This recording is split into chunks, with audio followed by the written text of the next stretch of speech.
porque la Comisión de Hacienda de la Cámara retomó un debate que está bien complicado, la verdad, a propósito de este proyecto de reajuste al sector público. ¿Cómo está, Juan Espinosa? Buen día. Buen día, Juan. ¿Cómo les va?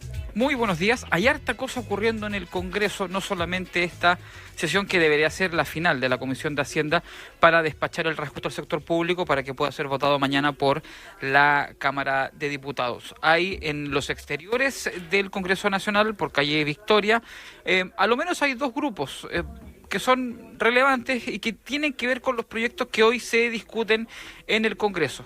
Hay trabajadores del sector público, porque está esta sesión en la Comisión de Hacienda que comenzó ayer, que se retomó ya eso de las 10:30 de la mañana, pero también hay funcionarios de Gendarmería, porque esta tarde la Comisión de Constitución tiene la tarea de sesionar hasta total despacho la reforma a Gendarmería, que recordemos ha generado una serie de rechazos y de advertencias de una posible crisis penitenciaria por la posible salida de unos 5.000 gendarmes si es que se despacha y si es que se vuelve ley la reforma a Gendarmería. En educación, hoy también hay dos proyectos que son particularmente interesantes, que no son muy vistosos, pero que son importantes. Comienzan las audiencias del proyecto de educación sexual integral y se inicia la votación en particular de un proyecto que establece el ajedrez como herramienta pedagógica en las salas de clases. Mientras tanto, en la comisión, en la sesión de sala, el punto 4 de la tabla es la rebaja de las contribuciones para los adultos mayores, y el Senado a esta hora, en la Comisión de Salud, tiene invitados importantes para un proyecto de alfabetización sanitaria, que también es importante. Ayer hubo una sesión en la tarde de la Comisión de Cultura donde se aprobó la idea de legislar un proyecto que autoriza levantar un monumento en honor al expresidente Sebastián Piñera, pero sin duda alguna lo más llamativo del día de hoy va a ser el término del trámite del reajuste al sector público en la Comisión de Hacienda para que vaya luego a la Cámara de Diputados, y el trámite de la reforma a Gendarmería que va a sesionar hasta total despacho, es decir, la sala está pedida desde las 3 de la tarde hasta un cuarto para las 12 de la noche. Hay tensión importante acá, además por lo que puede ocurrir en Santiago con el caso Gatica Crespo, así que vamos a estar atentos también a las reacciones y a cómo se va desarrollando esta segunda jornada de la segunda semana del año aquí en el Congreso Nacional.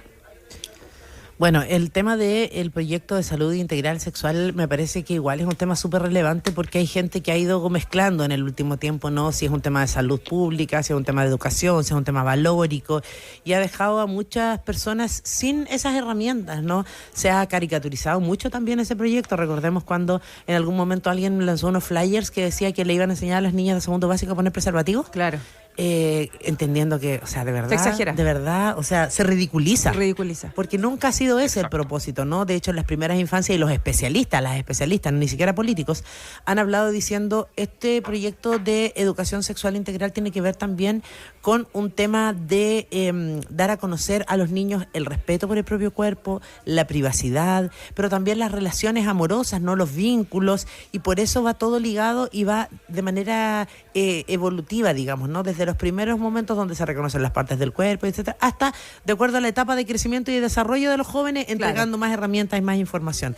Pero al parecer no todos lo han entendido así, así que me parece que igual es importante que pueda seguir discutiéndose este proyecto en medio de toda la espera de lo que significan a lo mejor proyectos que hoy día, Juan, tú lo mencionabas, no están generando más ruido. Y sabes, además hay otro proyecto que era particularmente relevante la semana pasada, que hubo también un boicot bien curioso de parte de la derecha y que estaba con discusión inmediata. Hablamos del proyecto de muerte digna, la ley de eutanasia, claro, y que finalmente no entró en ninguna de las tablas del Senado para esta semana, ni para hoy ni para mañana, lo que significa que se vuelve a chutear también una iniciativa que lleva unos sobre 15 años en el Congreso Nacional, y donde el concepto es que como hay un sector que no quiere finalmente que se discuta, no se dan las unanimidades para que se ponga en tabla, y cuando se puso en tabla la semana pasada, simplemente lo pusieron en el punto 2 y estiraron el chicle tanto con el punto 1 que ni siquiera dio espacio para que se pudiese abrir el debate. Así funciona a esta hora el Congreso Nacional. Hay harta cosa bien interesante. Ayer, por ejemplo, se inició la votación en particular del proyecto que regula las deepfake, las imitaciones digitales realistas a través de inteligencia artificial. Ayer también se empezó a ver la reforma a la Policía de Investigaciones, el subsistema de inteligencia económica, todo lo que tiene que ver con el levantamiento del secreto bancario. Hay harta cosa en estas últimas semanas. Recordemos que hoy día estamos a 13, el Congreso solo funciona de lunes a miércoles, por ende nos quedan ya contamos hoy día, 2 días de esta semana, 3 días de la próxima, 3 días de la subsiguiente, y el Congreso se va de vacaciones. Y listo. Oye, Juan, ¿qué hablabas de la reforma a Gendarmería? Hoy día, ¿qué se ve de eso?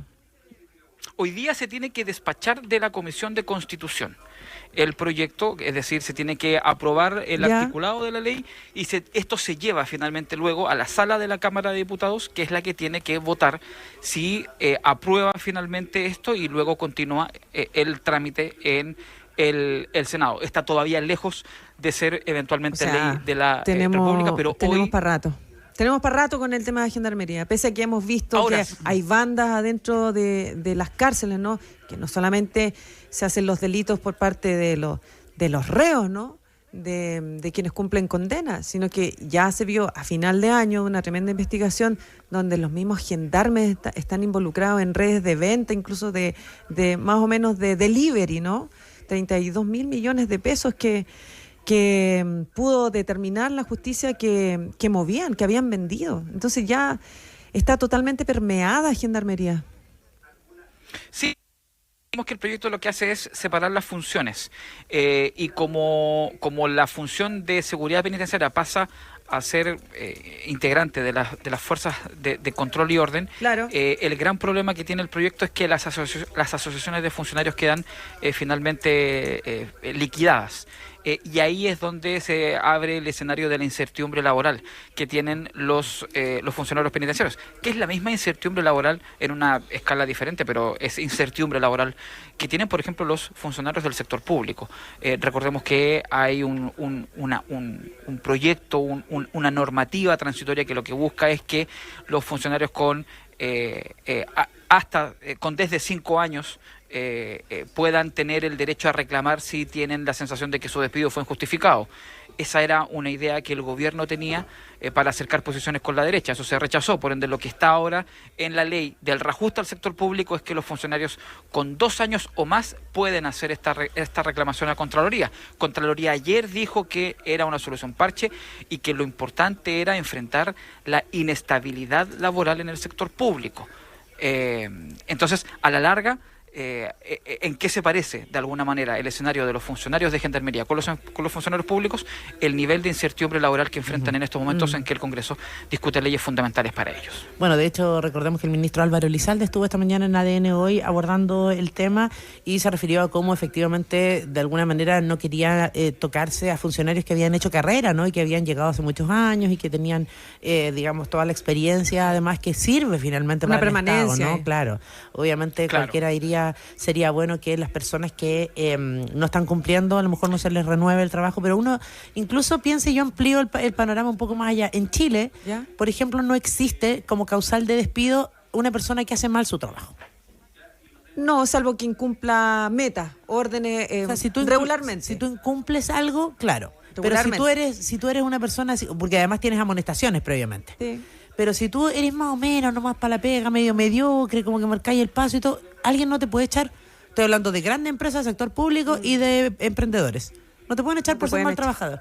Entonces, ahí también ojo con eso, porque ¿cuál sería la medida? Sería bastante más. ¿Cuál es la medida? Sería bastante más transparente, porque ¿a qué se recurre? A las necesidades de la empresa. Sí. Y esa es la causal más mal utilizada, además, en el momento de despido en este país.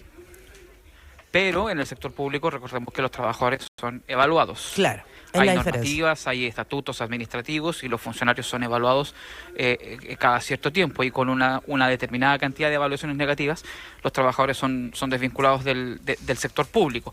El temor y la incertidumbre de los trabajadores es porque cuando ocurren los cambios de las altas jefaturas en el sector público, las jefaturas políticas, viene el apitutamiento. Ahora, lo dijo Contraloría ayer.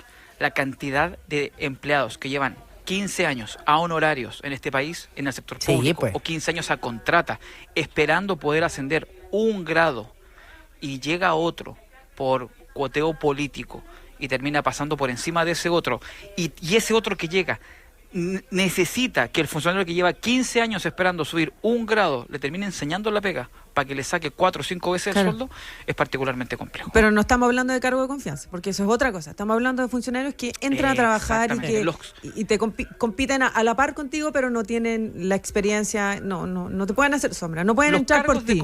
No pueden entrar por ti. Los cargos de confianza se van todos el 11 de marzo, que es el día en que nosotros acá vamos a transmitir el cambio de mando. Tal cual. Perfecto. Bueno, vamos a estar súper atentos ahí. Otro cagüín más. A ver. El de Camila con... ya. Ese otro. La banda presidencial, ¿verdad? Importante eso, sí, también. Es importante, Sí, importante. Ya, vamos. Vamos, Juanito, vamos tirando sus postulados. ¿Quién debiera poner la banda presidencial? ¿El presidente de la República, pues? ¿O el ministro del Interior? Yo propongo a Grace ¿O el Albornoz. presidente del Senado? Grace Albornoz. También podría ser. Yo propongo a Grace Albornoz, que me está diciendo aquí que estamos atrasados. Ya, por favor. Bueno, ya no, pero sí, Grace, por supuesto, una tremenda representante. Gracias, Grace.